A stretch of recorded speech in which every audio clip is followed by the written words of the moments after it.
ताज mobile ग्राहकों को विशेष सौगात। त्योहारों के चलते इस बार भी दशहरा और दीपावली के पावन अवसर पर ग्राहकों के लिए सुनहरा मौका।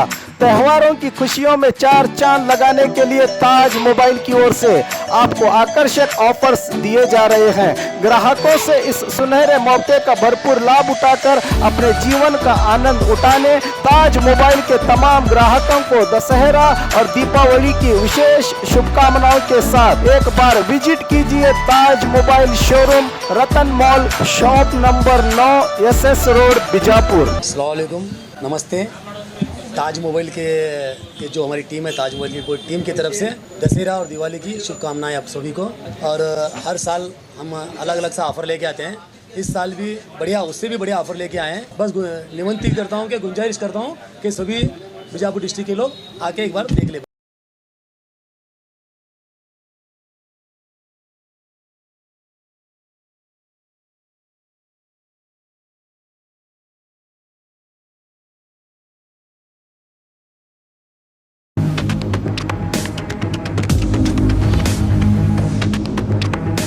स्वागत है आपका बी न्यूज नेशन में। मैं हूं आबिद हुसैन शेख। पट्टन शेट्टी पर लगाए स्वामी विवेकानंद के अध्यक्ष ने गंभीर आरोप। पट्टन शेट्टी से भी किए कई सवाल। मानहानि की भी दी चेतावनी। पैसे वसूलने के भी लगाए आरोप। अपने अधिकार अवधि में क्यों नहीं की अभिवृद्धि।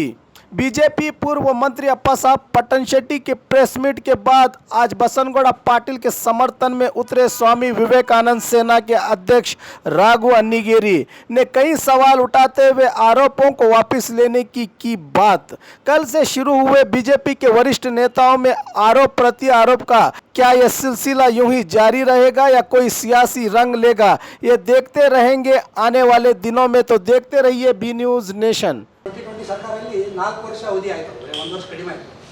4 ವರ್ಷ ಪ್ಲಸ್ ಹಿಂದಾಡಿ 5 ವರ್ಷ, 2 ಅವಧಿಗೆ ಶಾಸಕರಾದರು। 9 ವರ್ಷ ವಿಜಯಪುರ ನಗರದ ರಾಜ್ಯ ಭಾರವನ್ನು ನೀವು ನಿರ್ವಹಿಸಿದ್ರಿ।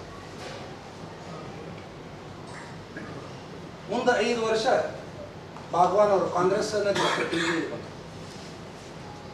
ನೀವು ಒಳ್ಳೆ ಕೆಲಸ ಮಾಡಿದ್ರಿ ಅಂದ್ರೆ, ನೀವು ರಸ್ತೆಗಳನ್ನು ಸುಸಜ್ಜಿತವಾಗಿ ಇಟ್ಟಿದ್ರಂದ್ರೆ, UGD ಕಾಮಗಾರಿಗಳನ್ನು ಕೈಗೊಂಡಿದ್ರಂದ್ರೆ ವಿಜಯಪುರದ ರಸ್ತೆಗಳಿಗೆ ಈ ಸ್ಥಿತಿ ಬರ್ತಿತ್ತ? ಯಾಕೆ ಈ ಪ್ರಶ್ನೆಯನ್ನು ನಾನು ಕೇಳ್ತಾ ಇದ್ದೀನಿ ಅಂದರೆ, ಕೇವಲ 15 ತಿಂಗಳಾಯ್ತು ಈಗ ಬಸನಗೌಡ ಪಾಟೀಲ್ ಶಾಸಕರಾಗಿ। 15 ವರ್ಷದ ರಾಡಿಯನ್ನು 15 ತಿಂಗಳಲ್ಲಿ ಬೆಳೆಯಲು ಸಾಧ್ಯವೇ?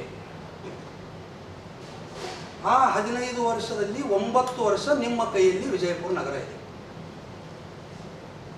ಆವಾಗ ಸ್ವಾಮಿ ವಿವೇಕಾನಂದ ಸೇನೆ ನಿಮಗೆ ನಾವು ಹೃದಯಪೂರ್ವಕ ಅಭಿನಂದನೆಗಳನ್ನು ಹೇಳ್ತೀನಿ ಪತ್ರಕರ್ತರಿಗೆ। ಇದೊಂದು ಗೋಷ್ಠಿ ಅಂತ ನಾನು ತಿಳ್ಕೊಳ್ಳೋಲ್ಲ, ಒಂದು ಮುಕ್ತ ಚರ್ಚೆ ಅಂತ ನಾನು ತಿಳ್ಕೊತೀನಿ। ನನ್ನ ಅಭಿಪ್ರಾಯಗಳನ್ನು, ವಿವೇಕಾನಂದ ಸೇನೆಯ ಅಭಿಪ್ರಾಯಗಳನ್ನು ಮುಂದೆ ನಾನು ವ್ಯಕ್ತಪಡಿಸ್ತಾ ಇದ್ದೀನಿ। ಯಾವುದೇ ವೈಯಕ್ತಿಕ ದ್ವೇಷಾರೋಪಗಳನ್ನು ನಾನು ಮಾಡಲಿಕ್ಕೆ ಹೋಗಂಗಿಲ್ಲ। 9 ವರ್ಷ ಆಳ್ವಿಕೆ ನಡೆಸಿದಂಥ ತಾವುಗಳು 2008ರಲ್ಲಿ ಯಡಿಯೂರಪ್ಪನವರು ಮುಖ್ಯಮಂತ್ರಿ ಆದಾಗ 2009ಕ್ಕೆ ವಿಜಯಪುರ ನಗರದಲ್ಲಿ UGD ಕಾಮಗಾರಿಗೆ ನೀವು ಚಾಲನೆಯನ್ನು ಕೊಟ್ರಿ। Underground drainage system working time bond ಏನು ಕೊಟ್ಟರೆ ಅದಕ್ಕೆ 18 ತಿಂಗಳಲ್ಲಿ ಈ ಕಾಮಗಾರಿ ಪೂರ್ತಿ ಆಗಬೇಕು ಎಲ್ಲ ಹಿರಿಯ ಪತ್ರಕರ್ತರಿಗೆ ಗೊತ್ತಿದೆ। ಅದಕ್ಕೆ ಬಂದಂಥ ಮೊತ್ತ ಎಷ್ಟು ಹಣದು ಕೇಂದ್ರ ಹಾಗೂ ರಾಜ್ಯ ಸರ್ಕಾರದ 130 ಕೋಟಿ ರೂಪಾಯಿ। ಹೈದರಾಬಾದಿನ ರಾಮ್ಕೆ RAMKY ರಾಮ್ಕೆ ಇಂಡಸ್ಟ್ರಿಗೆ ಅದನ್ನು ಕೆಲಸ ವಹಿಸ್ಕೊಟ್ಟ। ಯಾಕೆ ಅರ್ಧಕ್ಕೆ ಕೆಲಸ ನಿಂದಿರಿಸಿ ಹೋದರು? ಮಾನ್ಯ ಮಾಜಿ ಸಚಿವರೇ ಉತ್ತರಿಸಬೇಕು। ಎಷ್ಟು % ಕಮಿಷನ್ ನೀವು ಅವ್ರ ಕಡೆ ಕೇಳಿದ್ರಿ? ಯಾವ ಕಾರಣಕ್ಕಾಗಿ UGD ಕಾಮಗಾರಿಯನ್ನು ಮುಗಿಸದೆ ಅವರು ಪಲಾಯನ ಮಾಡಿದರು? ಇದು ಸ್ವಾಮಿ ವಿವೇಕಾನಂದ ಸೇನೆಗೋ ಪದಾಧಿಕಾರಿಗಳಿಗೋ ಬಿಜೆಪಿಯವರಿಗೆ ನೀವು ಉತ್ತರ ಕೊಡುವಂಥ ಅವಶ್ಯಕತೆ ಇಲ್ಲ। ವಿಜಯಪುರ ನಗರದ 4 ಲಕ್ಷ ಜನತೆ ಈ ಪ್ರಶ್ನೆಯನ್ನು ನಿಮಗೆ ಮುಂದೆ ಇಟ್ಟಿದ್ದಾರೆ। 18 ತಿಂಗಳಲ್ಲಿ ಮುಗಿಯಬೇಕಾದಂಥ 130 ಕೋಟಿ ರೂಪಾಯಿ ಏಷಿಯನ್ ಡೆವಲಪ್ಮೆಂಟ್ ಬ್ಯಾಂಕ್ದಿಂದ ಏನು ಹಣ ಬಂದಿತ್ತು ADBಯಿಂದ, ಆ ಹಣ ಏನಾಯಿತು? ರಾಮ್ಕೆ ಅವರು ಯಾಕೆ ಓಡಿ ಹೋದರು? ಆ ಒಳಚರಂಡಿ ಕಾಮಗಾರಿ ಆಗಲಾರ್ದಕ್ಕೆ ವಿಜಯಪುರದಲ್ಲಿ ರಸ್ತೆಗಳ ಕೆಲಸಗಳೇ ಆಗಲಿಲ್ಲ।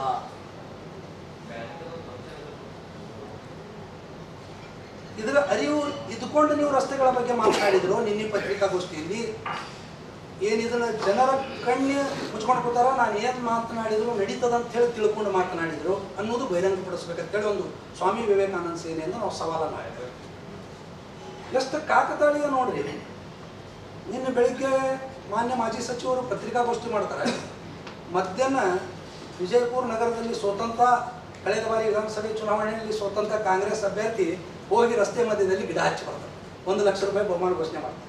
ಕೆಲವು ಪತ್ರಿಕೆಗಳಲ್ಲಿ ನೋಡಿದ್ರೆ ಇಬ್ಬರು ಮಿಲಾವಟಿ ಏನದಿರಿ ವ್ಯಥಾ ಆರೋಪವನ್ನು ಇವತ್ತು ಬಸನಗೌಡರ ಮೇಲೆ ಮಾಡಿ 15 ತಿಂಗಳ ಕೂಸನ್ನು ಎದ್ದು ಓಡಾಡ ಅಂತ ಹೇಳಿ ನೀವು ಆಜ್ಞೆ ಮಾಡ್ತಾ ಇದ್ದೀರಿ. 15 ವರ್ಷ ವಿಜಯಪುರದ ಹೊಲಸ ಮಾಡಿ 9 ವರ್ಷ ನಿಮ್ಮ ಅಧಿಕಾರಾವಧಿಯಲ್ಲಿ, 5 ವರ್ಷ ಕಾಂಗ್ರೆಸ್ ಅಧಿಕಾರಾವಧಿಯಲ್ಲಿ. ಕಾಂಗ್ರೆಸ್ ಅಧಿಕಾರಾವಧಿಯಲ್ಲಿ ಕಳೆದ 5 ವರ್ಷದಲ್ಲಿ ಒಂದು ಬಾರಿ ಆದರೂ ನೀವು ಹದಗೆಟ್ಟ ರಸ್ತೆಗಳ ಬಗ್ಗೆ ಮಾತನಾಡಿದರೆ ಮಾನ್ಯ ಅಪ್ಪಸಾಹೇಬ್ ಪಟ್ಟಣಶೆಟ್ಟಿ ಅವರೇ? ಇಲ್ಲ. ಯಾಕೆ ಮಾತನಾಡಿಲ್ಲ ಅಂತೇಳಿ ವಿಜಯಪುರದ ಜನತೆ ಹಾಗೂ ನಾವು ವಿವೇಕಾನಂದ ಸೇನೆಯಿಂದ ನಾವು ಕೇಳ್ತೇವೆ. ಇದರ ಅರ್ಥ ಏನು? ನಿಮ್ಮ ಯಾರ್ಯಾರ ಜೊತೆ ಒಳ ಒಪ್ಪಂದ ಇದೆ ಅನ್ನೋದು ಇವತ್ತು ಬಹಿರಂಗಪಡಿಸಬೇಕು. ವಿಜಯಪುರದ ಮೊದಲ ಮೇಯರ್ ಒಬ್ಬ ಹಿಂದೂ ಸಮಾಜದಿಂದ ಆಗುವಂಥ ಸಂದರ್ಭದಲ್ಲಿ ನೀವು ಬಿಜೆಪಿಯಲ್ಲಿ ಇದ್ದುಕೊಂಡು ಬಿಜೆಪಿ ವಿರೋಧಿ ಅಭ್ಯರ್ಥಿಯನ್ನು ಗೆಲ್ಲಿಸಿದಿರಲ್ಲ, ಇದಕ್ಕೆ ನಿಮ್ಮ ಹತ್ರ ಉತ್ತರ ಇದೆಯಾ? ಯಾರಂತೇಳಿ ಹೆಸರು ಹೇಳೋದೇನು ಅವಶ್ಯಕತೆ ಇಲ್ಲ. ಇದಕ್ಕೆ ನಿಮ್ಮ ಹತ್ರ ಉತ್ತರ ಇದೆಯಾ ಮಾನ್ಯ ಮಾಜಿ ಸಚಿವರೇ? ಹೋಗಲಿ.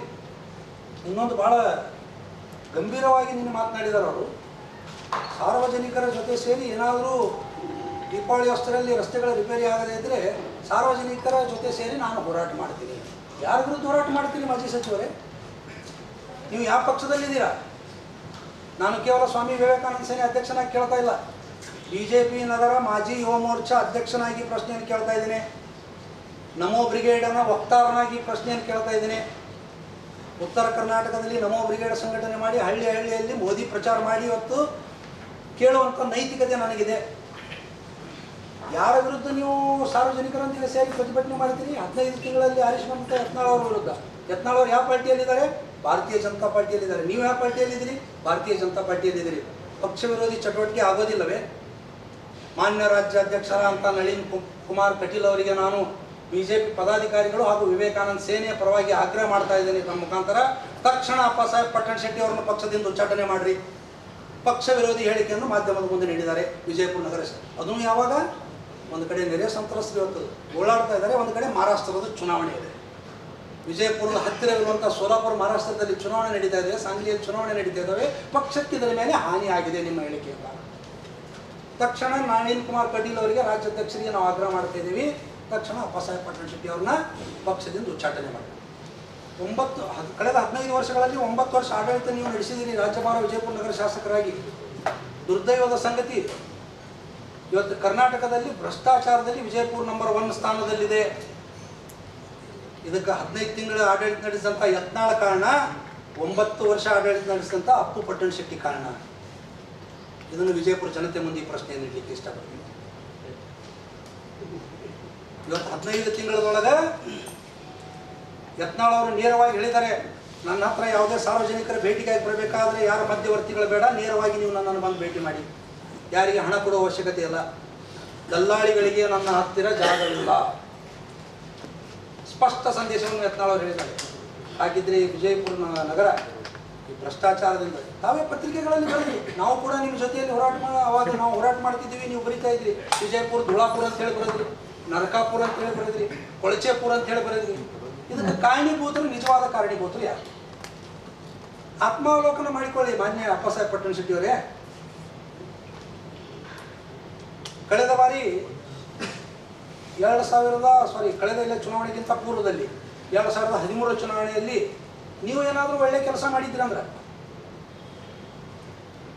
2013ನೇ ಚುನಾವಣೆಯಲ್ಲಿ 3ನೇ ಸ್ಥಾನಕ್ಕೆ ಯಾಕೆ ತಳ್ಳಲ್ಪಡ್ತಿದ್ರಿ? ನೀವು ತೆಗೆದುಕೊಂಡಂಥ ಓಟುಗಳೆಷ್ಟು? ನೀವು 3ನೇ ಸ್ಥಾನಕ್ಕೆ ಹೋದ್ರಿ ವಿಜಯಪುರ ನಗರನಾಗ. ಇದಕ್ಕೆ ಕಾರಣವನ್ನು ತಿಳಿಸುವ ಮಾನ್ಯ ಅಪ್ಪಸಾಹೇಬ್ ಪಟ್ಟಣಶೆಟ್ಟಿ ಅವರೇ. ಆರಿಸವಾಗ ಮಕ್ಬೂಲ್ ಬಾಗವಾನ್ ಅವರು ಬಂದರು, 40,000 ಓಟ್ ತೊಗೊಂಡು ಬಸನಗೌಡರು 2ನೇ ಸ್ಥಾನಕ್ಕೆ ಬಂದರು, 25,000 ಓಟ್ ತೊಗೊಂಡು ಅಪ್ಪಸಾಹೇಬ್ ಪಟ್ಟಣಶೆಟ್ಟಿ ಅವರು 3ನೇ ಸ್ಥಾನಕ್ಕೆ ಹೋದರು. ನೀವು ಒಳ್ಳೆ ಕೆಲಸ ಮಾಡಿದ್ರೆ ಅಷ್ಟೇ ಆಗ್ತದೆ. ಇನ್ನೊಂದು ಬಸನಗೌಡರು ಏನೂ ಕೆಲಸ ಮಾಡೇ ಇಲ್ಲ. ಮಾನ್ಯ ಅಪ್ಪಸಾಹೇಬ್ ಪಟ್ಟಣ ಶೆಟ್ಟಿಯವರೇ 15 ತಿಂಗಳಾಯ್ತು ಇವತ್ತು ಬಸನಗೌಡರ ನಗರ ಶಾಸಕರಾಗಿ. 15 ತಿಂಗಳೊಳಗೆ ವಿತ್ ರೆಕಾರ್ಡ್ಸ್ ಎಲ್ಲರಿಗೂ ಬೇಕಿದ್ರೆ ಮೇಲ್ ಮಾಡ್ತೀನಿ ನಾನು. 500 ಕೋಟಿಗೂ ಅಧಿಕ ಹಣವನ್ನು ವಿಜಯಪುರ ನಗರಕ್ಕೆ ಯತ್ನಾಳ್ ಅವರು ತೆಗೆದುಕೊಂಡು ಬಂದಿದ್ದಾರೆ. 100 ಕೋಟಿ ರೂಪಾಯಿ ಸ್ಯಾಂಕ್ಷನ್ ಮಾಡಿಸಿದ್ದಾರೆ ಮಾನ್ಯ ಯಡಿಯೂರಪ್ಪನವ್ರ ಕಡೆ ಹೋಗಿ ಮೊನ್ನೆ ಮಿನಿ ವಿಧಾನಸೌಧಕ್ಕೆ. ಅದರಲ್ಲಿ ಈಗಾಗಲೇ 25 ಕೋಟಿ ರೂಪಾಯಿ ರಿಲೀಸ್ ಆಗ್ಯದ. ಆ ಮಿನಿ ವಿಧಾನಸೌಧ ಇಲ್ಲಿ ನಮ್ಮ ಜಿಲ್ಲಾ ಪಂಚಾಯತ್ ಸಭಾಭವನ ಅಲ್ಲಿ ಎಂಟ್ರೆನ್ಸಿಗೆ ಬಾಲಭವನ ಇದೆಯಲ್ಲ ಅಲ್ಲಿ ನಿರ್ಮಾಣ ಆಗ್ತಾ ಇದೆ. ಶಂಕುಸ್ಥಾಪನೆಗೆ ಯಡಿಯೂರಪ್ಪನವ್ರನ್ನು ಕರೆಸ್ತೀವಿ ಅಂತ ಹೇಳಿದ್ದಾರೆ. ಈಗಾಗಲೇ 25 ಕೋಟಿ ಬಿಡುಗಡೆ ಆಗಿದೆ. ಯಾವುದೇ ಮಾಹಿತಿಯನ್ನು ನಾನು ಬುಕ್ ಬರೀತೀನಿ, ಡೈರಿ ಬರೀತೀನಿ, ರೆಕಾರ್ಡ್ ತೆಗಿತೀನಿ, ಎಲ್ಲ ಭಯಪಟ್ಟು ಹೇಳ್ತೀನಿ. ನೀವು ಬುಕ್ ತೊಗೊಂಬರ್ರಿ, ನಾ ಭಯಪಟ್ಟು ಹೇಳ್ತೀನಿ, ನಿಮ್ಗೆ ಸವಾಲಾಗ್ತೀನಿ ನಾನು. ನೀವು ಬುಕ್ ಬರ್ಕೊಂಡು ಬರ್ರಿ ಯತ್ನಾಳ್ ಅವ್ರ ಬಗ್ಗೆ, ನಾನು ಕೂತು ಭಯಪಟ್ಟು ಹೇಳ್ತೀನಿ. ನೇರ ಚರ್ಚೆಗೆ ನಾನು ಸಿದ್ಧನಿದ್ದೀನಿ, ನೀವು ತಯಾರಾಗ್ರಿ ಮಾಜಿ ಸಚಿವರು. 25 ಕೋಟಿ ಈಗಾಗಲೇ ನಮ್ಮ ಮಿನಿ ವಿಧಾನಸೌಧಕ್ಕೆ ತಂದಿದ್ದಾರೆ. 100 ಕೋಟಿ ಒಟ್ಟು ಸ್ಯಾಂಕ್ಷನ್ ಆಗಿದೆ. ಆಮೇಲೆ ಆಶ್ರಯ ಮನೆ, ಅಂಬೇಡ್ಕರ್ ವಸತಿ ಯೋಜನೆ ಹಾಗೂ ಪ್ರಧಾನಮಂತ್ರಿ ಆವಾಸ ಯೋಜನೆಯಲ್ಲಿ 5,000 ಮನೆಗಳು ಈಗಾಗಲೇ ಇದು ಆಗಿದೆ. ಟೋಟಲ್ 9,500 ಮನೆಗಳು ಫಲಾನುಭವಿಗಳಿಗೆ ವಿಜಯಪುರ ನಗರಕ್ಕೆ ಸ್ಯಾಂಕ್ಷನ್ ಆಗಿದ್ದು 9,500 ಮನೆಗಳ ಸ್ಯಾಂಕ್ಷನ್ ಆಗಿದ್ದಾವೆ. ಈಗಾಗಲೇ ಅದರದ್ದು ಪರಭಾರ ನಡೆದಿದೆ.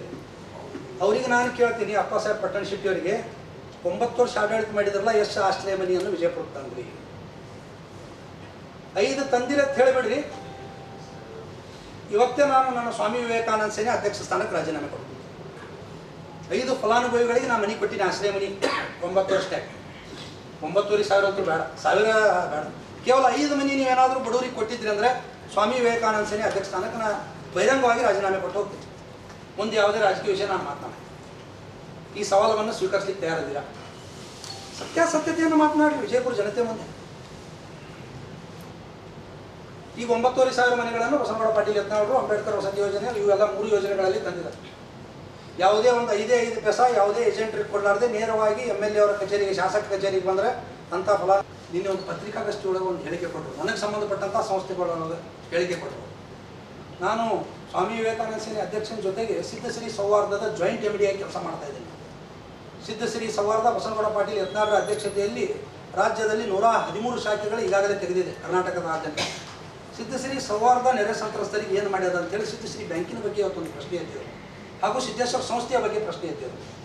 ಮಾನ್ಯ ಮಾಜಿ ಸಚಿವರಿಗೆ ನಾನು ಹೇಳಲಿಕ್ಕೆ ಇಚ್ಛೆಪಡ್ತೀನಿ, ಸಿದ್ದೇಶ್ವರ ಸಂಸ್ಥೆಯಿಂದ ನೆರೆ ಹಾವಳಿ ಬಂದಂಥ ಸಂದರ್ಭದಲ್ಲಿ ಆಗಸ್ಟ್ 14ರಂದು ಡೇಟ್ ಸೋದಾಗಿದೆ. ಆಗಸ್ಟ್ 14ರಂದು ಮುದ್ದೇಬಿಹಾಳ ತಾಲೂಕಿನ ತಂಗಡಿಗೆಯಲ್ಲಿ ಹೋಗಿ 3.5 ಲಕ್ಷ ರೂಪಾಯಿದು ದವಸ ಧಾನ್ಯಗಳನ್ನು ಅಲ್ಲಿ ಬೇಕಾದಂಥ ನೆರೆ ಸಂತ್ರಸ್ತರಿಗೆ ಬೇಕಂತ ಬಟ್ಟೆ, ಉಡುಗೊರೆಗಳ, ಅರಿಮೆಗಳನ್ನು ಇವತ್ತು ದಾನ ಮಾಡಿ ಬಂದಿದ್ದಾರೆ. ಆಗಸ್ಟ್ 14ರಂದು 3.5 ಲಕ್ಷ ರೂಪಾಯಿ. ಇಲ್ಲಿ ನನ್ನ ಪಕ್ಕದಲ್ಲಿ ಸಿದ್ದೇಶ್ವರ ಸಂಸ್ಥೆಯ ನಿರ್ದೇಶಕರು ಕೂತ್ಕೊಂಡಿದ್ದಾರೆ, MS ಕರಡಿ ಹಾಗೂ ವಿಜಯಕುಮಾರ್ ಡೋಳಿ ಅವರು. ಅವ್ರ ಸಮ್ಮುಖದಲ್ಲಿ ಮಾತನ್ನು ನಾನು ಸ್ಪಷ್ಟಪಡಿಸಬೇಕಾಗ್ತದೆ. 3.5 ಲಕ್ಷದ ಹೋಗಿ ನೆರೆ ಸಂತ್ರಸ್ತರಿಗೆ ಅಲ್ಲಿ ಸಹಾಯವನ್ನು ಮಾಡಿ ಬಂದರೆ ನಾವು. ಇದಕ್ಕೆ ನಿಮ್ಮ ಹತ್ರ ಏನಾದರೂ ಒಂದು ಪುರಾವೆ ಇರಲಾರ್ದೆ ನೀವು ಮಾತನಾಡ್ತೀರಿ ಅಂದರೆ ಮಾಜಿ ಸಚಿವರ ಅಂತ ಅಪ್ಪ ಪಟ್ಟಣ ಶೆಟ್ಟಿಯವರೇ, ಇದನ್ನು ದಯಮಾಡಿ ನೀವು ಕ್ಷಮೆ ಕೇಳಬೇಕು ವಿಜಯಪುರ ಜನತೆಯಲ್ಲಿ ಹಾಗೂ ಮಾಧ್ಯಮದವರಲ್ಲಿ ಅಂತೇಳಿ ನಾನು ಆಗ್ರಹ ಮಾಡಿದೆ. ಯಾಕಂದ್ರೆ ತಪ್ಪು ಮಾಹಿತಿಯನ್ನು ಕೊಟ್ಟಿದ್ದೀರಿ ಮಾಧ್ಯಮದವರಿಗೆ. ಅದಕ್ಕೆ ಹಾಗೂ ಸಿದ್ಧಶ್ರೀ ಸೌಹಾರ್ದ 114 ಶಾಖೆಗಳನ್ನು ಹೊಂದಿ ನಮ್ಮ ಗ್ರಾಹಕರಿಗೆ 18% ಡಿವಿಡೆಂಡ್ ಕೊಟ್ಟಿದ್ದೇವೆ ಈ ಬಾರಿ. ಹಾಗೂ ಮೊನ್ನೆ ಏನಾದರೂ 3.5 ಲಕ್ಷ ಕೊಟ್ಟಂಥ ಒಂದು ಇದರಲ್ಲಿ, ಹಾಗೂ ಅದರಲ್ಲಿ ಸಿದ್ಧಶ್ರೀ ಪಾತ್ರ ಕೂಡ ಇದೆ. ಹಾಗೂ ಗೋಶಾಲೆ ಏನಿದೆ, ಕಗ್ಗೋಳದ ಗೋಶಾಲೆಯಲ್ಲಿ 20 ಲಕ್ಷ ರೂಪಾಯಿ ದೇಣಿಗೆಯನ್ನು ಸಿದ್ಧಶ್ರೀ ಸೌಹಾರ್ದದಿಂದ ದೇಣಿಗೆಯನ್ನು ಕೊಟ್ಟಿದ್ದೇವೆ. ಅದಕ್ಕೆ ನಿಮಗೆ ಸಿದ್ಧಶ್ರೀ ಸೌಹಾರ್ದ ಬಗ್ಗೆ ಮಾತನಾಡುವಂಥ ನೈತಿಕತೆ ಇಲ್ಲ ಅಪ್ಪಸಾಹೇಬ್ ಪಟ್ಟಣ ಶೆಟ್ಟಿಯವರೇ. ದಯಮಾಡಿ ನಿಮ್ಮ ಹೇಳಿಕೆಯನ್ನು ಹಿಂಪಡ್ಕೋಬೇಕಂತೇಳಿ ನಾನು ಆಗ್ರಹ ಮಾಡ್ತಾ ಇದ್ದೀನಿ. ಹಾಗೂ ಪ್ರತಿ ತಿಂಗಳು 20 ಲಕ್ಷ ರೂಪಾಯಿ ಕೊಟ್ಟಿದ್ದಲ್ಲದೆ ಗೋಶಾಲೆಗೆ ಪ್ರತಿ ತಿಂಗಳು ಗೌರವಧನ ಅಂತೇಳಿ ಗೋ ಸೇವಕರಿಗೆ 1.5 ಲಕ್ಷ ರೂಪಾಯಿ ಇವತ್ತು ಸಿದ್ಧಶ್ರೀ ಸೌಹಾರ್ದ ಕೊಡ್ತಾ ಇದೆ ತನ್ನ ಲಾಭಾಂಶದಲ್ಲಿ ವಿತ್ ರೆಕಾರ್ಡ್ಸ್.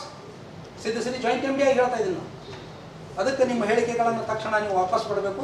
ಇಲ್ಲಿಕಂದ್ರೆ ನಿಮ್ಮ ಮೇಲೆ ಸಿದ್ಧಶ್ರೀ ಹಾಗೂ ಸಿದ್ದೇಶ್ವರ ಸಂಸ್ಥಾ ಮೇಲೆ ನೀವು ವ್ಯಥ ಆರೋಪ ಮಾಡಿರಿ ಅಂತೇಳಿ ಮಾನನಷ್ಟ ಮೊಕದ್ದಮೆ ಹಾಕ್ಲಿಕ್ಕೆ ನಾವು ಹಿಂಸರಾಗಿದೆ. ಎಲ್ಲದಕ್ಕೂ ನಾವು ತಯಾರಿದ್ದೇವೆ. ಅದಕ್ಕೆ ಈ ಆರೋಪಗಳನ್ನು ತಕ್ಷಣ ಕ್ಷಮೆ ಕೇಳಬೇಕು, ಆರೋಪಗಳನ್ನು ಹಿಂಪಡಿಬೇಕಂತೇಳಿ ನಾನು ಅಪ್ಪಸಾಹೇಬ್ ಪಟ್ಟಣ ಶೆಟ್ಟಿಯವರಲ್ಲಿ ಆಗ್ರಹ ಪಡಿಸ್ತಾ ಇದ್ದೀನಿ. ಯಾವುದು 15 ದಿನ ಟೈಮ್ ಕೊಡ್ತೀನಿ. ಯಾಕಂದ್ರೆ ಸಿದ್ಧಶ್ರೀ ಸೌಹಾರ್ದ ಮತ್ತು ಸಿದ್ದೇಶ್ವರ ಸಂಸ್ಥೆ ಹೆಸರನ್ನು ಬಳಕೆ ಮಾಡಿದಾರೆ. ಪ್ರತಿಷ್ಠಿತ ಸಿದ್ದೇಶ್ವರ ಸಂಸ್ಥೆ. ನಾವು ಮಾನನಷ್ಟ ಮೊಕದ್ದಮೆ ಹಾಕ್ತೀವಿ, ನಾನೇ ಹಾಕ್ತೀನಿ. ಸ್ವಾಮಿ ವಿವೇಕಾನಂದ ಸೇನೆ ಅಧ್ಯಕ್ಷನಾಗಿ ನಾನೇ ಹಾಕ್ತೀನಿ. ಯಾಕಂದರೆ ಅದರಲ್ಲಿ ಭಾಳ ಹಗುರವಾಗಿ ಮಾತನಾಡಿದ್ದಾರೆ ಸಿದ್ದೇಶ್ವರ ಸಂಸ್ಥೆ ಬಗ್ಗೆ. ಆ ಸಿದ್ದೇಶ್ವರ ಸಂಸ್ಥೆ ಬಗ್ಗೆ ಮಾತನಾಡುವಂಥ ಸಂದರ್ಭದಲ್ಲಿ ಅಪ್ಪಸಾಹೇಬ್ ಪಟ್ಟಣ ಶೆಟ್ಟಿಯವರಿಗೆ ನೆನಪು ಮಾಡಿಕೊಡ್ಲಿಕ್ಕೆ ಇಚ್ಛಪಡ್ತೀನಿ. ಧಾರ್ಮಿಕ ದತ್ತಿ ಇಲಾಖೆಗೆ ಸಿದ್ದೇಶ್ವರ ದೇವಾಲಯವನ್ನು ಕೊಡಲಿಕ್ಕೆ ಪ್ರಚೋದನೆ ನೀಡಿದಂಥ ವ್ಯಕ್ತಿ ಅಪ್ಪಾಸಾಹೇಬ್ ಪಟ್ಟಣ ಶೆಟ್ಟಿ. ಇವತ್ತು ಹಿಂದೂ ಧರ್ಮದ ಬಗ್ಗೆ, ಸಿದ್ದೇಶ್ವರ ದೇವಸ್ಥಾನದ ಬಗ್ಗೆ ಮಾತನಾಡ್ತಾರೆ. ನಿಮ್ಗೇನಾದರೂ ನೈತಿಕತೆ ಇದೆಯಾ ನಿಮಗೆ? ಇವತ್ತು ಸಿದ್ದೇಶ್ವರ ಬ್ಯಾಂಕಿನಲ್ಲಿ ಇದ್ದಂಥ 17 ಕೋಟಿ ರೂಪಾಯಿ ತುಂಬಿಸುವಂಥ ಕೆಲಸ ಮಾಡಿರಿ. ಏನು ICICI ಬ್ಯಾಂಕ್ ಒಳಗೆ ರಪಡ ಆಗಿಲ್ಲ, ಇನ್ನೂ ತನಕ ಬಂದಿಲ್ಲ. ಮಾಜಿ ಅಧ್ಯಕ್ಷರಿದ್ದೀರಿ ಸಿದ್ದೇಶ್ವರ ಸಹಕಾರಿ ಬ್ಯಾಂಕದ್ದು. ಸಾರ್ವಜನಿಕರು ವಿಜಯಪುರದ ಎಲ್ಲ ಜನ ಕೂಡಿ ಕಟ್ಟಿದಂಥ ಬ್ಯಾಂಕ್ ಅದ. 17 ಕೋಟಿ ರೂಪಾಯಿ ಅವ್ಯವಹಾರ ICICI ಬ್ಯಾಂಕ್ ಆಗಿಲ್ಲ, ಅದನ್ನು ತುಂಬಿಸೋ ಕೆಲಸ ಮಾಡಿ ನಿರ್ದೇಶಕರಾಗಿ. ಇನ್ನೊಂದು ಸೌಹಾರ್ದ ಬಗ್ಗೆ, ಇನ್ನೊಂದು ಬ್ಯಾಂಕಿನ ಬಗ್ಗೆ ಮಾತಾಡುವಂಥ ನೈತಿಕತೆ ನಿಮ್ಮ ಹತ್ರ ಇಲ್ಲ ಅಂತೇಳಿ ಒಂದು ಎಚ್ಚರಿಕೆಯನ್ನು ಕೊಡಲಿಕ್ಕೆ ಇಚ್ಛಪಡ್ತಾ ಇದ್ದೀನಿ ನಾನು. ಹಾಗೂ ಈಗಾಗಲೇ ಹೇಳ್ದಂಗೆ ನಾನು ಜಾಸ್ತಿ ಬೇರೆ ವಿಷಯಗಳನ್ನು ನಾನು ಮಾತನಾಡಲಿಕ್ಕೆ ಹೋಗಂಗಿಲ್ಲ. ಇನ್ನೊಂದು ಬಹಳ ಮಹತ್ವದ ವಿಚಾರ ಏನಪ್ಪ ಅಂದರೆ, ನಿನ್ನೆ ನಾನು ಪ್ರಧಾನಮಂತ್ರಿಯವರಿಗೆ ಒಂದು ಪತ್ರವನ್ನು ಬರೆದಿದ್ದೆ, ಸ್ವಾಮಿ ವಿವೇಕಾನಂದ ಸೇನೆ. ಬಹಳಷ್ಟು ಮಾಧ್ಯಮಗಳಲ್ಲಿ, ದೃಶ್ಯ ಮಾಧ್ಯಮ ಇರ್ಬೋದು, ಪತ್ರಿಕೆಗಳಲ್ಲಿರ್ಬೋದು, ಅಕ್ರಮ ವಲಸಿಗರು, ಬಾಂಗ್ಲಾ ನುಸುಳುಕೋರರ ಬಗ್ಗೆ ನೀವು ಮಾತನಾಡಿ. ನಿನ್ನೆ ನೇರವಾಗಿ ಪ್ರಧಾನಮಂತ್ರಿಗಳಿಗೆ ನಾನು ಪತ್ರವನ್ನು ಬರೆದಿದ್ದೀನಿ. ಕರ್ನಾಟಕದಲ್ಲಿ 1 ಲಕ್ಷಕ್ಕೂ ಹೆಚ್ಚು ಅಕ್ರಮ ವಲಸಿಗರು ಅದರ ಅಂತೇಳಿ ದೃಶ್ಯ ಮಾಧ್ಯಮದವರು, ಪತ್ರಿಕೆದವರು ಹೇಳ್ತಾ ಇದ್ದಾರೆ. ಕರ್ನಾಟಕ ಸರ್ಕಾರದ ಗೃಹ ಮಂತ್ರಿಗಳಿಗೆ ಹಾಗೂ ನಮ್ಮ ಕೇಂದ್ರದ ಗೃಹ ಮಂತ್ರಿಗಳಿಗೆ ತಾವು ಸ್ಪಷ್ಟನೆ ನೀಡ್ರಿ, ಆ ಅಕ್ರಮ ವಲಸಿಗರನ್ನ ಒದ್ದು ಭಾರತದಿಂದ ಓಡಿಸ್ರಿ ಅಂಥೇಳಿ ಸ್ವಾಮಿ ವಿವೇಕಾನಂದ ಸೇನೆ ಇವತ್ತು ನಿನ್ನೆ ಲೆಟರ್ ಬರೆದಿದ್ದೀನಿ. ಅದನ್ನು ಕಾಪಿ ನಿಮ್ಮ ಫ್ರೆಂಡ್ಸಿಗೆ ನಾನು ಕಳಿಸಿ, ಒಂದು ರಿಸೀವ್ಡ್ ಕಾಪಿ ಕೂಡ ನನ್ನ ಪ್ರಧಾನಮಂತ್ರಿಯಿಂದ ಬಂದಿದೆ. ಅವ್ರಿಗೆ ಮುಟ್ಟಿರುವಂಥ ರಿಸೀವ್ಡ್ ಕೂಡ ಬಂದಿದೆ. ಅದನ್ನು ಅವ್ರಿಗೆ ಡೈರೆಕ್ಟ್ ನಾನು ರೈಟ್ ಟು PM ಅಂತಿದೆ, public grievance cell write to PM ಅಂತಿದೆ. ಅದನ್ನು ನಾನು ಈ ಪತ್ರಿಕಾಗೋಷ್ಠಿ ಮುಗಿದ ತಕ್ಷಣ ನಿಮ್ಮೆಲ್ಲರಿಗೂ ವಾಟ್ಸಪ್ಗೆ ಅದು ಏನು ಬಂದಿದೆ ಅನ್ನೋದು ಫಾರ್ವರ್ಡ್ ಮಾಡ್ತೀನಿ. ಅದಕ್ಕೆ 1 ಲಕ್ಷ ಏನು ಅಕ್ರಮ ವಲಸಿಗರು ಕೇವಲ ಬೆಂಗಳೂರಲ್ಲಿದ್ದಾರೆ. ಸ್ವಾಮಿ ವಿವೇಕಾನಂದ ಸೇನೆ ಅಧ್ಯಕ್ಷನಾಗಿ ನಾನು ಹೇಳ್ತಾ ಇದ್ದೀನಿ, ವಿಜಯಪುರದಲ್ಲಿ ಕೂಡ ಅಕ್ರಮ ವಲಸಿಗರು. ಅದಕ್ಕೆ ಪತ್ತೆ ಹಚ್ಚುವಂಥ ಕೆಲಸ ಆಗಬೇಕು. ಇದೊಂದು ಕರ್ನಾಟಕ ಉಗ್ರರಿಗೆ ಅಡಗುತಾಣ ಆಗ್ತಾ ಇದೆ. ಅದರ ಬಗ್ಗೆ ಈ ದೇಶದ್ರೋಹಿಗಳನ್ನು, ದೇಶ ವಿರೋಧಿ ಕೆಲಸ ಮಾಡುವಂಥ ದೇಶದ್ರೋಹಿಗಳನ್ನು, ಏನು ಅಕ್ರಮ ವಲಸಿಗರದಾರ, ಬಾಂಗ್ಲಾದವರದಾರು, ಪಾಕಿಸ್ತಾನದವರದಾರು, ಅವ್ರನ್ನ ಒದ್ದು ಹೊರಗೆ ಹಾಕ್ರಿ ಅಂತೇಳಿ ಇವತ್ತು ಮಾನ್ಯ ಪ್ರಧಾನಮಂತ್ರಿಗಳಿಗೆ ನಿನ್ನೆ ಸ್ವಾಮಿ ವಿವೇಕಾನಂದ ಸೇನೆಯಿಂದ ನಾವು ಒಂದು ಪತ್ರವನ್ನು ಕೂಡ ಬರೆದಿದ್ದೀವಿ. ಆದರೆ ಮಾನ್ಯ ಅಪ್ಪಾಸಾಹೇಬ್ ಪಟ್ಟಣ ಶೆಟ್ಟಿಯವರೇ, ಪ್ರತಿ ಬಾರಿ ಗಣಪತಿ ಉತ್ಸವದಲ್ಲಿ ಗಾಂಧಿ ಸರ್ಕಲ್ನಲ್ಲಿ 3-4 ಮಂದಿನ ಗಾಂಧಿ ಚೌಕ್ ಪೊಲೀಸ್ ಸ್ಟೇಷನ್ಯಾಗ ಕೊಡಿಸ್ತಿರಲ್ಲ. ಪ್ರತಿ ಗಣಪತಿ ಕಡೆಯಿಂದ 200 ರೂಪಾಯಿ ಇರ್ತೀವಿ. ಯಾವ ಪುರುಷಾರ್ಥಕ್ಕಾಗಿ? ಮಹಾಮಂಡಳದವರು 343 ಗಜಾನನ ಮಂಡಳಿಗಳು ವಿಜಯಪುರ ನಗರನಾಗ ಅದಾವೆ. ಪ್ರತಿ ಮಂಡಳಿಯಿಂದ 200 ರೂಪಾಯಿ ಇವರು ಕಲೆಕ್ಟ್ ಮಾಡ್ತಾರೆ. ಎದಕ್ಕೆ? ನಿಮ್ಮ ಪೋಸ್ಟರ್, ಬ್ಯಾನರ್ ಬಿಜಾಪುರನಾಗ ಹಾಕೊಳ್ಳಿಕ್ಕೆ. ಯಾಕೆ ಕೊಡ್ಬೇಕು ನಿಮಗೆ ಗಜಾನನ ಮಂಡಳಿಗಳು? ನಿಮ್ಮ ಫ್ರೀ. ಹೆಸ್ಕಾಮ್ದು ಈ ಬಾರಿ ಬಸನಗೌಡ ಪಾಟೀಲ್ ಯತ್ನಾಳ್ ಅವರು ಹೇಳಿದಂಥ ಏನಪ್ಪ ಅವರು ಅಂದರೆ, ಹೆಸ್ಕಾಮ್ದ ಬಿಲ್ಲನ್ನು ಸಂಪೂರ್ಣ ಎಲ್ಲ ಮಂಡಳಿಗಳಿಗೆ ಉಚಿತವಾಗಿ ಮಾಡಿಕೊಟ್ಟಿದ್ದಾರೆ. 2,50,000 ರೂಪಾಯಿ ನಾನು ಬಸನಗೌಡ ಪಾಟೀಲ್ ಯತ್ನಾಳ್ ಅಕೌಂಟ್ದಿಂದ ಇವತ್ತು ಕೊಟ್ಟಿದ್ದೀನಿ. ಕೊಟ್ಟಂಥವು ನಾನೇ. 300 ಗಜಾನನ ಮಂಡಳಿ, 347 ಗಜಾನನ ಮಂಡಳಿಗಳಿಗೆ ಉಚಿತವಾಗಿ ವಿದ್ಯುತ್ತನ್ನು ಕೊಡಿಸುವಂಥ ವ್ಯವಸ್ಥೆ ಬಸನಗೌಡ ಪಾಟೀಲ್ ಯತ್ನಾಳ್ ಮಾಡಿದ್ದಾರೆ. ಹಾಗೂ ಮೈಕ್ ಪರ್ಮಿಷನ್ ಏನು 110 ರೂಪೀಸ್, ಏನು 100 ರೂಪೀಸ್ ತುಂಬಬೇಕಾಗ್ತದೆ ಪೊಲೀಸರದು, ಅದು ಕೂಡ ಇವತ್ತು ಬಸನಗೌಡ ಪಾಟೀಲ್ ಯತ್ನಾಳ್ ಕಳಿಸಿದ್ದಾರೆ. ಹಾಗಿದ್ರೆ ಅಪ್ಪಾಸಾಹೇಬ್ ಪಟ್ಟಣ ಶೆಟ್ಟಿ ಅವರೇ, ನಿಮ್ಮ ಮಹಾಮಂಡಳದಿಂದ ಪ್ರತಿ ಗಜಾನನ ಮಂಡಳಿ ಕಡೆ 200 ರೂಪಾಯಿ ತಗೋತೀರಿ ನೀವು. ಮುನ್ಸಿಪಾಲಿಟಿಯವರು ಫ್ರೀ ಕೊಟ್ಟಾರೆ, ಮಹಾನಗರ ಪಾಲಿಕೆಯವರು ಯಾವುದೇ ವೇದಿಕೆಗೆ ಇವತ್ತು ಹಣ ತಗೊಂಡಿಲ್ಲ. KEB ಅಮೌಂಟ್ ಬಸನಗೌಡರು ತುಂಬ್ಯಾರೆ, ಪೊಲೀಸ್ ಸ್ಟೇಷನ್ ಮೈಕ್ ಅಮೌಂಟ್ ಬಸನಗೌಡರು ತುಂಬ್ಯಾರೆ. ವಿವೇಕಾನಂದ ಸೇನೆ ಯಾರ ಕಡೆ ನಾವು ಪಟ್ಟಿ ಎತ್ತಂಗಿಲ್ಲ. ಯಾರು ಇವತ್ತು ಸದೃಢದಾರೋ ಅವ್ರ ಕಡೆ ನಾವು ಹೋಗಿ ನಮ್ಮನ್ನು ಸಹಾಯ ಮಾಡಿ ಅಂದಾಗ ಅವರೇ ಅದನ್ನು ಜವಾಬ್ದಾರಿ ತೊಗೊಂಡ್ಬಿಡ್ತಾರೆ. ಒಬ್ರು ಸ್ಟೇಜ್ ಓಡಿಸ್ತಾರೆ, ಒಬ್ಬರು ಎಲೆಕ್ಟ್ರಿಸಿಟಿ ಬಿಲ್ ಕೊಡ್ತಾರೆ. ಹಾಗಿದ್ರೆ ನೀವು ಯಾಕೆ 200 ರೂಪಾಯಿ ಗಜಾನನ ಮಂಡಳಿಗಳಿಗೆ ಕಲೆಕ್ಟ್ ಮಾಡಿದ್ರಿ? ಅದನ್ನು ನೀವು ಬಹಿರಂಗಪಡಿಸ್ಬೇಕು. ಹಿಂದುತ್ವದ ಬಗ್ಗೆ ಮಾತನಾಡ್ತೀರಿ, ಹಿಂದೂ ಸಂಘಟನೆಗಳು ಗಣಪತಿ ಕಡೆಯಿಂದ ನೀವು ಕಲೆಕ್ಷನ್ ಏಜೆಂಟ್ ಆಗಿದ್ದೀರಾ. ಅದಕ್ಕೆ ನಿಮ್ಮ ಹೇಳಿಕೆ ಏನು ಇವತ್ತು ಸಿದ್ದೇಶ್ವರ ಸಂಸ್ಥೆ ವಿರುದ್ಧ ಕೊಟ್ಟಿರಿ, ಸಿದ್ದಶ್ರೀ ಬ್ಯಾಂಕ್ ವಿರುದ್ಧ ಕೊಟ್ಟಿರಿ, ಸ್ವಾಮಿ ವಿವೇಕಾನಂದ ಸೇನೆ ವಿರುದ್ಧ ಏನು ಕೊಟ್ಟಿರಿ, ಇದನ್ನು ತಕ್ಷಣ ವಾಪಸ್ ಬಿಡಬೇಕು. ಇಲ್ಲಾಂದರೆ ಈಗಾಗಲೇ ಹೇಳಿದಾಗ 15 ದಿನ ನಾವು ನೋಡ್ತೀವಿ. ಮುಂದೆ ನಿಮಗೆ ನಾವು ಯಾವ ರೀತಿ ನಾವು ಕಾನೂನು ಕ್ರಮ, ಮಾನನಷ್ಟ ಮೊಕದ್ದಮೆ ಹಾಕಬೇಕು ಅನ್ನೋದಕ್ಕೆ ವಿವೇಕಾನಂದ ಸೇನೆ ಎಲ್ಲದಕ್ಕೂ ಇವತ್ತು ತಯಾರದ. ನಾವು ಅದಕ್ಕೆ ಎಲ್ಲದಕ್ಕೂ ಬದ್ಧದೇವು ಅಂತೇಳಿ ಹೇಳ್ತೀನಿ. ಸಂತೋಷ್ ಪಾಟೀಲ್ ಅವರು ತಮ್ಮ ವಾರ್ಡದಲ್ಲಿ ಏನೂ ಕೆಲಸ ಆಗಿಲ್ಲ, ಆಂತರಿಕ ರಸ್ತೆಗಳಿಗಾಗಿ ಇವತ್ತು ಹಣ ಬಂದದ. ಏನು ಕೆಲಸ ಆಗ್ಯದ ಅನ್ನೋದು ನಮ್ಮ ಗಜಾನನ ಮಹಾಮಂಡಳದವರು. ಇದಕ್ಕೊಬ್ಬ ಸಾಮಾನ್ಯ ನಾಗರಿಕನಾಗಿ ನಾವು ಕೊಡುವಂಥ ಜವಾಬ್ದಾರಿ ನಾವು. ಅದಕ್ಕೆ ನಾವು ಪತ್ರಿಕಾಗೋಷ್ಠಿ ಕರೆದಿದ್ದೀವಿ. ಶ್ರೀಕರಿ ಜಗದ್ಗುರುಗಳು ಬರೆದಂಥ ಪತ್ರ ಸರಿಯೋ ತಪ್ಪು, ಅವ್ರ ಕಡೆ ಯಾರು ಬರ್ಸ್ಯಾರೋ ಇವೆಲ್ಲ ಒಬ್ಬ ಮಾಜಿ ಸಚಿವರಾಗಿ ಹೇಳುವಂಥದ್ದು. ನಾಚಿಕೆ ಆಗಲ್ವ ಅಪ್ಪಾಸಾಹೇಬ್ ಪಟ್ಟಣ ಶೆಟ್ಟಿ ಅವರು? ನಿಮಗೆ ತಕ್ಷಣ ಕ್ಷಮೆ ಕೇಳ್ರಿ. ಸಮಸ್ತ ಹಿಂದೂ ಸಮಾಜಕ್ಕೆ ಅಪಮಾನ ಮಾಡಿದ್ದೀರಿ ನೀವು. ಈಗ ನಮ್ಮ ಪ್ರಶ್ನೆ ಏನಂದ್ರೆ, ಇದ್ರ ಎಲ್ಲರಿಗೂ ಉತ್ತರ ಕೊಡಬೇಕಾಗಿದ್ದು ಶಾಸಕರು ಯಾಕೆ ಕೊಡ್ತಾ ಇಲ್ಲ? ಇಲ್ಲ, ಶಾಸಕರು ಪತ್ರಿಕಾಗೋಷ್ಠಿಯನ್ನು ಕರೆಯುವ ಪೂರ್ವದಲ್ಲಿ ವಿವೇಕಾನಂದ ಸೇನೆ ಅಧ್ಯಕ್ಷನಾಗಿ, ಬಿಜೆಪಿ ಯುವ ಮೋರ್ಚಾ ಮಾಜಿ ಅಧ್ಯಕ್ಷನಾಗಿ ನಂದು ಕರ್ತವ್ಯ ಇದೆ. ಯಾಕಂದ್ರೆ ನಮ್ಮ ಹೆಸರನ್ನು ಕೂಡ ಪತ್ರಿಕೆಯಲ್ಲಿ ಹೇಳಿದರು. ಅವರ ಪತ್ರಿಕೆಯ ಅವ್ರ ಪಕ್ಷದ ಆಂತರಿಕ ವಿಚಾರಗಳನ್ನ ಹೇಳಿದ್ರಿ. ರಾಜೀನಾಮೆ ಕೇಳಬೇಕು, ಆ ಪಕ್ಷದ ರಾಜ್ಯಾಧ್ಯಕ್ಷರು ಕೂಡಲೇ ರಾಜೀನಾಮೆ. ಹೌದು, ಅವ್ರ ಪಕ್ಷದ ಆಂತರಿಕ ಅವ್ರ ಪಕ್ಷದ ನಮ್ಮ ಪಕ್ಷ ನೀವು ಸ್ವಾಮಿ ವಿವೇಕಾನಂದ ಇಲ್ಲ. ನಾನು ಬಿಜೆಪಿ ಮಾಜಿ ಯುವ ಮೋರ್ಚಾ ಅಧ್ಯಕ್ಷನಾಗಿದ್ದೀನಿ. ಈಗ ನಿಮ್ಮ ಇಲ್ಲಿ ಬಿಜೆಪಿ ಪದಾಧಿಕಾರಿ ಇದೆ. ಪದಾಧಿಕಾರಿಯಾಗಿ ಈಗ ಅವ್ರ ಪಕ್ಷದ ಬಿಜೆಪಿ ಒಬ್ಬ ನಿಷ್ಠಾವಂತ ಕಾರ್ಯಕರ್ತ. ರಾಷ್ಟ್ರೀಯ ಸ್ವಯಂ ಸೇವಕ ಸಂಘದ ನಮಗೊಂದು ಸ್ಪಷ್ಟ ಕೊಡ್ರಿ, ನಮ್ಗ್ ಗೊಂದಲ ಮಾಡಬೇಡ್ರಿ. ನೀವು ನಮಗ್ ಗೊಂದಲ ರಿಪೋರ್ಟ್ ಕೇಳ್ತದೆ. ಅಪ್ಪು ಪಟ್ಟಣ ಶೆಟ್ಟಿ ಅವರು ಹೀಗೆ ಕೂತಿದ್ರು ಅದೇ ಕಥೆ ಏನಾಗಿ ಬಿತ್ತಿದ್ರು. ಅವ್ರೀಗ ನೀವು ಅವ್ರು ಏನ್ ಮಾಡಿದಾರ ಪ್ರಶ್ನೆ ಮಾಡಿದ್ರೆ ನೀವು Yes, yes, yes, yes. ಹೌದು, ಅದಕ್ಕೆ ಉತ್ತರನೂ ಸಿಗ್ತದೆ. ಈಗ ಅಲ್ಲ 15 ವರ್ಷ 9 ವರ್ಷದವ್ರ ಕಥೆ ಹೇಳಿದ್ರಲ್ಲ ನೀವು. ಹೌದು. ಈಗ ನೀವ್ ಯಾಕೆ ಹೇಳಿ, ಈಗ ಯಾಕೆ ಹೇಳಿ, ಈಗ ಯಾಕೆ ಹೇಳಿ? ಸ್ವಾಮಿ ವಿವೇಕಾನಂದ ಸಿಂಗ್ ಇದು ಯಾಕೆ ಹೇಳಿಲ್ಲ ಅದನ್ನೇ? 9 ವರ್ಷ ಅವ್ರು ಏನು ಮಾಡಿಲ್ಲ, ಅವ್ರು ಹಗರಣ ಮಾಡಿದ್ರು. ಅವ್ರು 150 ಕೋಟಿ ಬಂದು ಕೊಡ್ಬೋದು, ನಾವು ನೋಡೋದು ಇವತ್ತು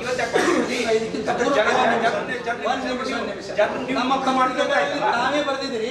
ಸ್ವಾಮಿ ವಿವೇಕಾನಂದ ಸೇನೆ ಅವಾಗೆ ಹೋರಾಟ ಮಾಡಬೇಕು. ಯಾಕೆ ಸುಮ್ನೆ ಹೋರಾಟ ಮಾಡಿದ್ದಾರೆ ಸರ್. ಒಂದು ನಿಮಿಷ.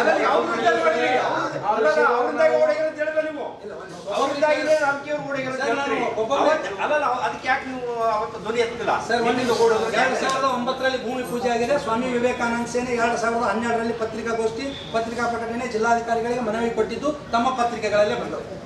ಇದಕ್ಕಿಂತ ಹೆಚ್ಚಿಲ್ಲ. ಸ್ವಾಮಿ ವಿವೇಕಾನಂದ ಸೇನೆ ನಿರಂತರ ಹೋರಾಟ ಅಂದ್ರೆ ಅವ್ರು ಮಾಡಿಲ್ಲ ಅಂತ ನೀವು ಮಾಡಬಾರ್ದು. ಇಲ್ಲ. ಗುಂಡಿಗಳು ಬಿದ್ರು ಏನು ಸಮಸ್ಯೆ ಇಲ್ಲ. ಇಲ್ಲ, ನಿಮ್ಗೆ ನಾವು ರಸ್ತೆಗಳು ಹದಗೆಟ್ಟದ ಬಗ್ಗೆ ನೀವು ಏನು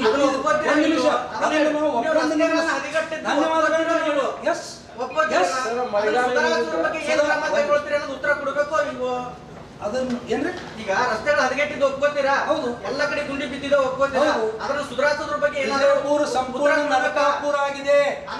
ವಿಜಯಪುರ ಸಂಪೂರ್ಣ ನರಕಾಪುರ ಆಗಿದೆ. ಸದ್ಯ ಕೇವಲ 15 ತಿಂಗಳಲ್ಲಿ ಆಗಿಲ್ಲ, 15 ವರ್ಷದಲ್ಲಿ ಆಗಿದೆ. ಅಲ್ಲ, ಈಗ ಸುಧಾರಿಸೋದೇ ಆಗಿದ್ದೆ ಯಾರು? ಯಾರು? ನಗರ ಶಾಸಕರು ಹಾಗೂ ಜನಪ್ರತಿನಿಧಿಗಳು.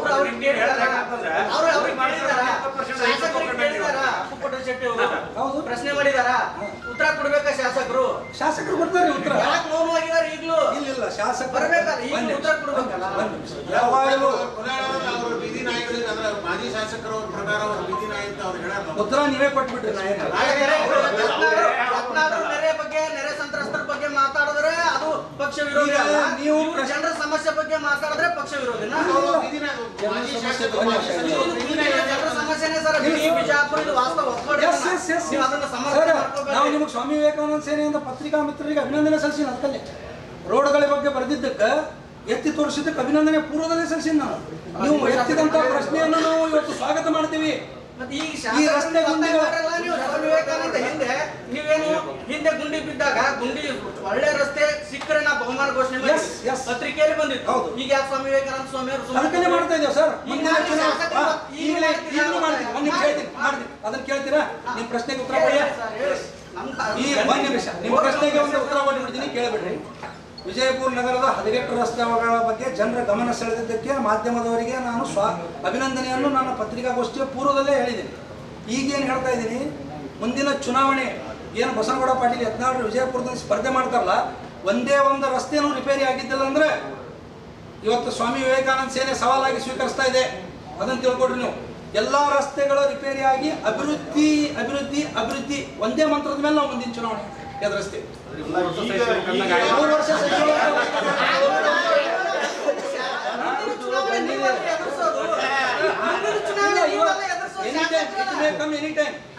ಚುನಾವಣೆ ಮಾಡೋರು ನಾವೇ ಪಕ್ಷ ವಿರೋಧಿ ಮಾಡ್ಯಾರ ಅಂತೇಳಿ ಅದು ನಿಮ್ಗೆ ಬರ್ತದೆ. ಇಡೀ ರಾಜ್ಯದ ಜನತೆ ಬರ್ತದೆ. ಅದು ವೈಯಕ್ತಿಕ ಭಿನ್ನಾಭಿಪ್ರಾಯಗಳನ್ನು ತೆಗೆದಿದ್ರು ಅದಕ್ಕೆ ಪಕ್ಷ ವಿರೋಧಿ ಅಂತ ಹೇಳಿ ಒಂದು ಹಣೆಪಟ್ಟಿಯನ್ನು ಕಟ್ಟಿದ್ರು. ಹಣೆಪಟ್ಟಿಯನ್ನು ಇವ್ರ ಮೇಲೆ ಪಕ್ಷ ವಿರೋಧಿ ಅಂತೇಳಿ ಲೇಬಲ್ ಅಂಟಿಸಿದ್ರು ಅಷ್ಟೇ. ಇವರು ಪಕ್ಷ ವಿರೋಧಿ ಕೆಲಸ ಮಾಡಿರಲಿಲ್ಲ. ಈಗಾದ್ರೂ ಬಸನಗೌಡ ಪಾಟೀಲ್ ಯತ್ನಾಳ್ ಮಾಡಿಲ್ಲ ಪಕ್ಷ ವಿರೋಧಿ ಕೆಲಸ. ನೆರೆ ಸಂತ್ರಸ್ತರ ಬಗ್ಗೆ ಜಗದ್ಗುರುಗಳ ವಿರುದ್ಧ ಮಾತನಾಡುವಂತ ಅಪ್ಪಸಾಹೇಬ್ ಪಟ್ಟಣ ಶೆಟ್ಟಿ ಪಕ್ಷದಿಂದ ಉಚ್ಚಾಟನೆ ಮಾಡುತ್ತಾರೆ. ಪಕ್ಷ ನೋಟಿಸ್ ಕೊಟ್ಟಿದ್ದು ಅದಕ್ಕೆ ಅವರು ಉತ್ತರ ಮಾಡ್ತಾರೆ. ಅಪ್ಪಸಾಹೇಬ್ ಪಟ್ಟಣ ಶೆಟ್ಟಿಗೆ ಏನು ಸಂಬಂಧ? ಬಿಜೆಪಿಗೆ ಸಂಬಂಧ ಇಲ್ಲ. ಅವರೇ ಪಕ್ಷದಿಂದ ಉಚ್ಚಾಟನೆ ಮಾಡ್ಬೇಕು. ಸಂಬಂಧ ಪ್ರಶ್ನೆ ತಪ್ಪು ಕೇಳಿದೆ ಸರ್. ಇನ್ನೊಂದು ಪ್ರಶ್ನೆ ಒಬ್ರು ಇನ್ನೊಬ್ರು ಕೇಳೋದು ಗುರುಗಳು ವಿರುದ್ಧ ಮಾತಾಡಿದಕ್ಕೆ ಪಕ್ಷದಿಂದ ಉಚ್ಚಾಟನೆ ಮಾಡಿ ಅವ್ರು ಶ್ರೀಶೈಲ ಜಗದ್ಗುರುಗಳ ವಿರುದ್ಧ ಅಲ್ಲ, ಬಸನಗೌಡ ಪಾಟೀಲ್ ಯತ್ನಾಳ್ ವಿರುದ್ಧ ಶ್ರೀಶೈಲ ಜಗದ್ಗುರುಗಳ ವಿರುದ್ಧ ಮಾತನಾಡಿದ್ದು ಕ್ಷಮೆ ಕೇಳುತ್ತೇನೆ. ಮುಂಚೆನೆ ಕ್ಷಮೆ ಕೇಳುತ್ತೇವೆ. ಹಿಂದೂ ಸಮಾಜಕ್ಕೆ ನೋವಾಗಿದೆ, ಶ್ರೀಶೈಲ್ ಜಗದ್ಗುರುಗಳ ವಿರುದ್ಧ ಮಾತನಾಡಿದ್ದಕ್ಕೆ ಹಿಂದೂ ಸಮಾಜಕ್ಕೆ ನೋವಾಗಿದೆ, ಅದಕ್ಕೆ ಅಪ್ಪಾಸಾಹೇಬ್ ಪಟ್ಟಣ ಶೆಟ್ಟಿ ಅವರು ಕ್ಷಮೆ ಕೇಳುತ್ತೇವೆ. ಅದನ್ನು ಮಿಕ್ಸ್ ಮಾಡಬೇಡಿ ನೀವು. ನನ್ನ ಮಾತೊಳಗೆ ಕಂಟಿನ್ಯೂಷನ್ ಅದು. ಪಾಲಿಕೆ ಕಮಿಷನರ್ ಬಗ್ಗೆ ಮಾತನಾಡಲಿಕ್ಕೆ ನಾ ಮಹಾನಗರ ಪಾಲಿಕೆ ಸದಸ್ಯನೂ ಅಲ್ಲ, ಅಥವಾ ಅದರದ್ದು ಯಾವುದೇ ಒಂದು ಲೋಕಲ್ ಬಾಡಿಗೆ ಎಲೆಕ್ಟ್ ಆದಂಥ ಮೆಂಬರ್ನೂ ಅಲ್ಲ. ಇಲ್ಲ ಅದು ಮಹಾನಗರ ಪಾಲಿಕೆ ಸಭೆಯ ಸಾಮಾನ್ಯ ವ್ಯಕ್ತಿಗಳ ಹೋರಾಟ ಶಾಸಕರಿಗೆ ನಾವು ಸಮಯ ಅವಕಾಶವನ್ನು ಕೊಟ್ಟಿದ್ದೇವೆ. ಅಪ್ಪಾಸಾಹೇಬ್ ಪಟ್ಟಣ ಶೆಟ್ಟಿ ಅವರಿದ್ದಾಗ, ಭಗವಾನ್ ಅವರಿದ್ದಾಗ, ಒಂದು ಸಂಕ್ಷಿಪ್ತವಾಗಿ ಹೇಳ್ತೀನಿ ಕೇಳಿ. ಅಪ್ಪಾಸಾಹೇಬ್ ಪಟ್ಟಣ ಶೆಟ್ಟಿ ಅವರಿದ್ದಾಗ, ಭಗವಾನ್ ಇದ್ದಾಗ, ಅಪ್ಪಾಸಾಹೇಬ್ ಪಟ್ಟಣ ಶೆಟ್ಟಿ ಅವರು 8 ವರ್ಷ ಆದ್ಮೇಲೆ ನಾವು ಈ ಹೋರಾಟ ಮಾಡೇವಿ. ಅವ್ರು 8 ವರ್ಷ ಅಧಿಕಾರ ಆದ್ಮೇಲೆ ಲಾಸ್ಟ್ ಇನ್ನೂ 2 ವರ್ಷ ಉಳಿದಿತ್ತು, ಅವಾಗ ನಾವು ಹೋರಾಟ ಮಾಡೇವಿ. ಭಗವಾನ್ ಅವರಿಗೆ ಲಾಸ್ಟ್ 1 ವರ್ಷದಾಗ ಹೋರಾಟ ಮಾಡೇವಿ. ಬಸವನಗೌಡ ಪಾಟೀಲ್ ಯತ್ನಾಳ್ ಅವರಿಗೆ 2 ವರ್ಷದ ಸಮಯಾವಕಾಶವನ್ನು ಸ್ವಾಮಿ ವಿವೇಕಾನಂದ ಸೇನೆ ಕೊಟ್ಟದ. ಅಷ್ಟ್ರಾಗ ಅವ್ರು ಮಾಡ್ತೀನಿ ಅಂತ ಹೇಳಿದ್ರು. और खबरों के लिए देखते रहिए B news nation. B news nation के लेटेस्ट न्यूज़ों को अपने मोबाइल में देखने के लिए यूट्यूब में बी न्यूज नेशन के चैनल के सब्सक्राइब आइकॉन को दबाएं और फिर बेल आइकॉन को दबाने पर आप लेटेस्ट न्यूज़ों को देख सकते हैं।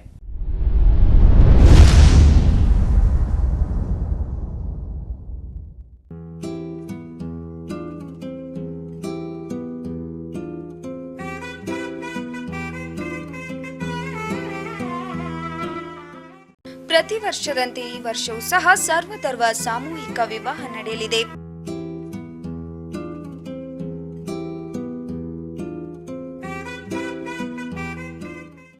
ಜವಳಿ ಸೋಷಿಯಲ್ ಗ್ರೂಪ್ ಆಶ್ರಯದಲ್ಲಿ ಬಿಜೆಪಿ ಅಲ್ಪಸಂಖ್ಯಾತ ಮುಖಂಡ ಯಾಸೀನ್ ಜವಳಿ ನೇತೃತ್ವದಲ್ಲಿ ಇದೇ ಜನವರಿ 5ರಂದು ನಡೆಯಲಿದ್ದು,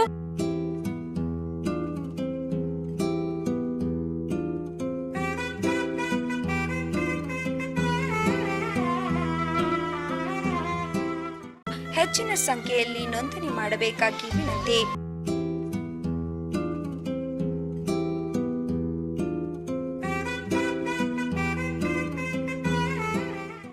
ನೋಂದಣಿಗಾಗಿ ಸಂಪರ್ಕಿಸಿ ಇಬ್ರಾಹಿಂ ಜವಳಿ 9036393957, ಅಸ್ಲಂ ಸೈಯದ್ ಅಮೀನ್ 8970333944.